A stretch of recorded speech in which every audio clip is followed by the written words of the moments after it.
How do?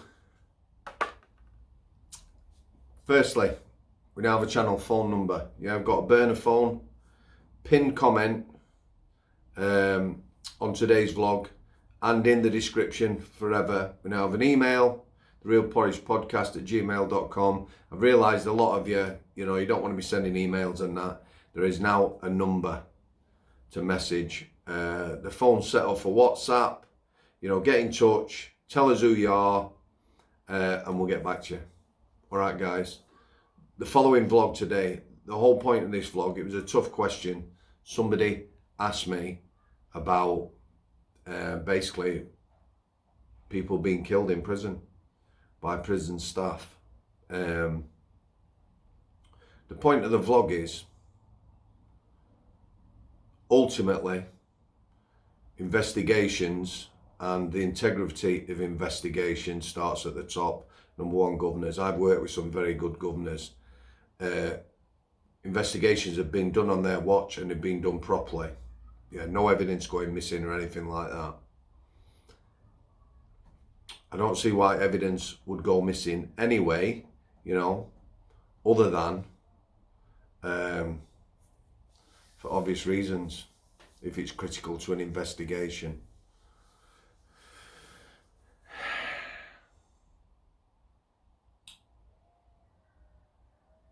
Yeah, so watch the vlog. But yeah, certainly I'm going to mention Ray Gilbert, 36 years locked up, proving his innocence. A couple of things have stuck with me. The number one governor at Strangeways at the time, I've heard a lot of stories about him not liked. If the number one governor, the main man, the man at the top, is using racist words and language towards prisoners, then it doesn't bode well for his staff, does it? Eh? Management by example, I was always brought up with, do the job right. Hope you enjoyed the vlog. If you want to get in touch, please drop a text to the new phone number. Cheers. There's a good lad. Come on then. How do? Beautiful day. Bonus vlog. So, how we doing, guys? It is my intention. Ooh, don't want to drop the phone, just give us a second. It is my intention to put out content Mondays, Wednesdays and Fridays, 6 p.m. and Sundays, 6 p.m. Anything else is a bonus. Today's a bonus. Beautiful day. Somebody mentioned something in one of the comments last night's video. I'm going to answer that best I can. First of all, though, I'll keep saying this. Subscribers, welcome, new people.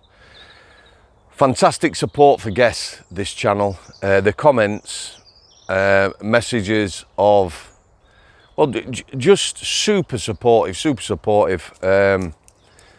I want to take this opportunity to thank every single person who's been on the channel.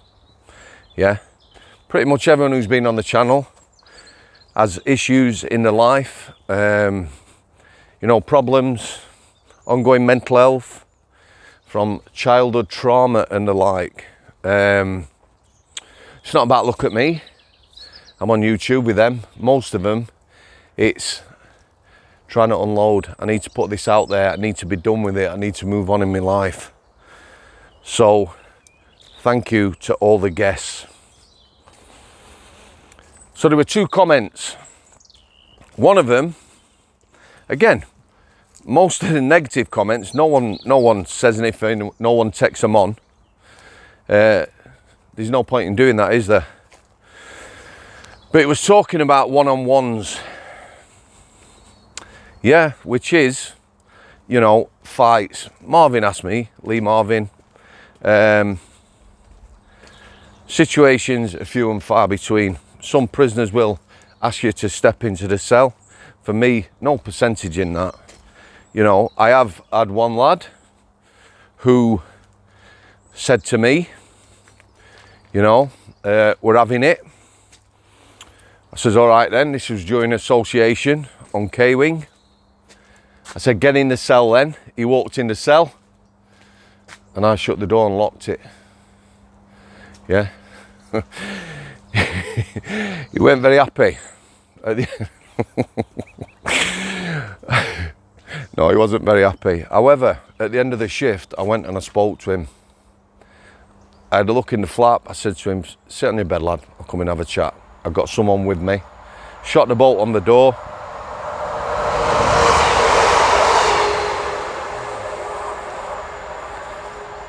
And I went and spoke to him in a civil manner, and we cleared the air.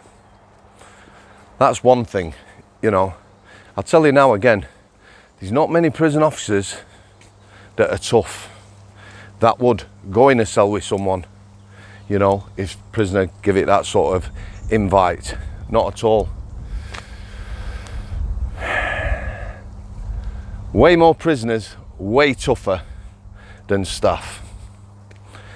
Think about a lot of lads as well that end up in prison. They've grown up with violence. You know, they used to be around violence.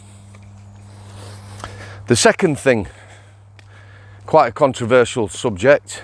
It's about deaths in custody, but I'm not talking about explainable deaths,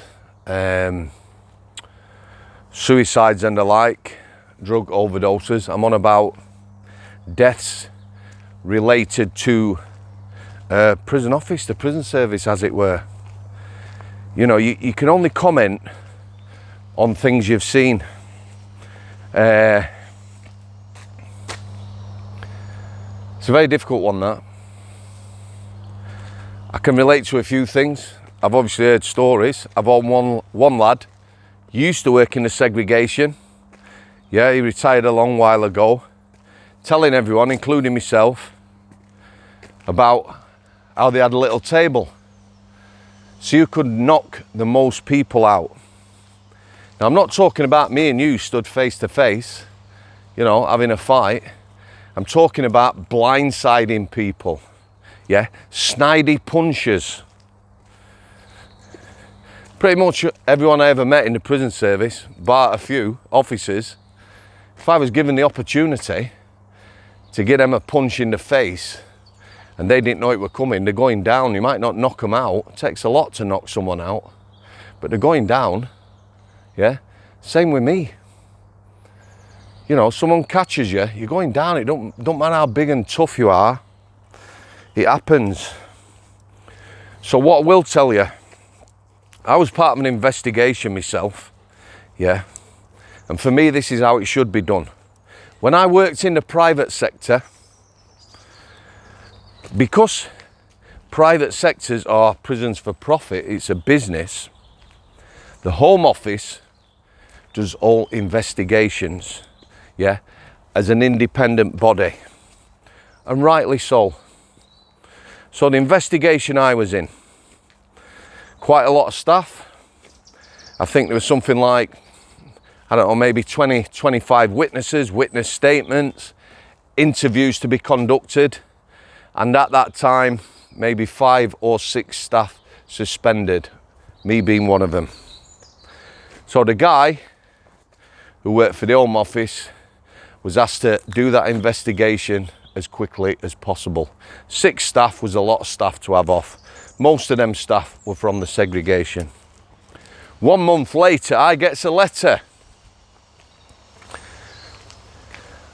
I've been cleared. The charges against me were assault, i.e. spitting in a prisoner's face, and falsifying paperwork. I was cleared.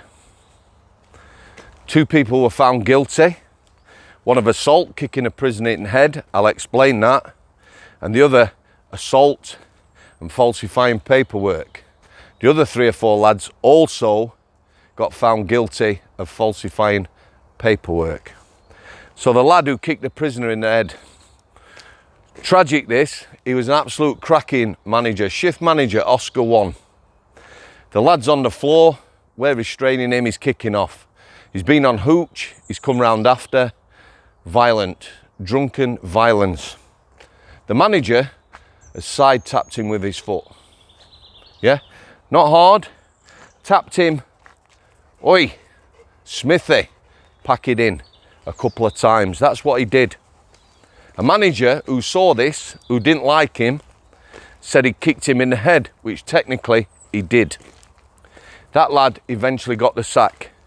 The governor asked me whether I saw it, kick in the head. I said I did. I explained it was a tap.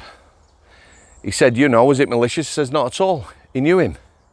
You know, dynamic security, staff-prisoner relationships, a little tap, like a tap on the shoulder. You know, what you up to? Pack it in. He says, that's what I believe, the governor. The problem was the lad wouldn't admit it. If the lad had said, yeah, I did that, yeah, he'd have kept his job. He wouldn't admit to it. He got sacked. He was a good one, him. But that's how things go, guys. We had another lad got sacked at the segregation unit at Strangeways for punching someone. The lad had some mitigation. There's no excuse for punching him. It was on camera. Stevie, it was on camera. Initially, when the incident happened, it went unreported. Lots of people saw a video with this, including governors. Yeah?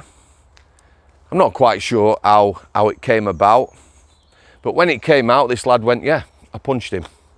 He'd had a bad set of nights. I'm not making excuses. A bad set of nights with this guy, all sorts, dirty protests, fires. He lost his rag and he punched him. The mitigation was that lad had been trying to get out of the segregation for a long time. Yeah, he'd had enough working in there. Stress levels in segregations, well, anywhere in prison really, but they can be quite extreme, and he wanted out. For me, it's somewhere you should work short term. I mean, the prison service do assessments and that, you know, check on people's welfare. It's not worth a toss, not worth a toss. My point is, the governor at the time, who I liked, you know, he was a very good governor. He got integrity. That investigation was conducted properly. I felt myself, you know, you can put your opinions in the comments, that sacking him would have been sufficient. I mean, the lad had a black eye, nothing more. Again, I'm not excusing it. However, that lad got 18 months in prison for that. And that's because we had a good governor. Far worse has happened than that. And nothing's happened. You see, here's the thing with the prison service.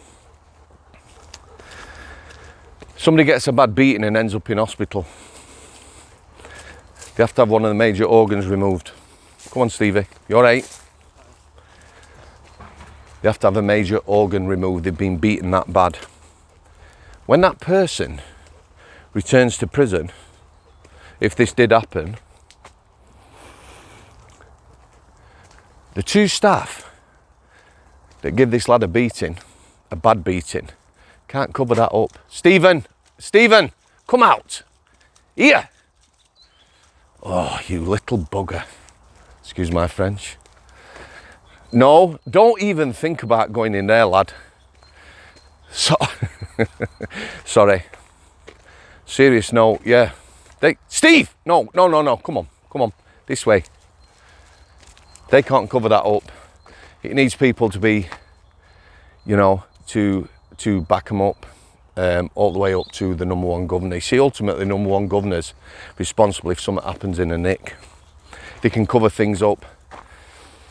So the whole point about these deaths and that is, it's about who's in charge at the time and how things are conducted. I have seen good staff who have been victims of witch hunts and they've been sacked for something and nothing. Not just at prisons I've worked at other prisons.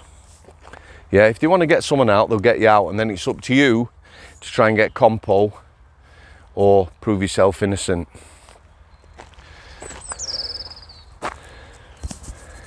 It's not in the interest of the prison service, everybody who's found to be corrupt, to prosecute them. Maybe 1 in 10 get prosecuted, the rest, like I've said, get walked to the gate. Yeah, told to go, we've got evidence on you, do one. Investigations for me in the prison service, should be done by independent people. We used to have independent people in Strangeways monitoring us, compliance monitors. So if someone left a gate unlocked, we'd get fined and the like. It needs a body like that. Most prisons have got corruption departments, but they're only as good as the gaffers.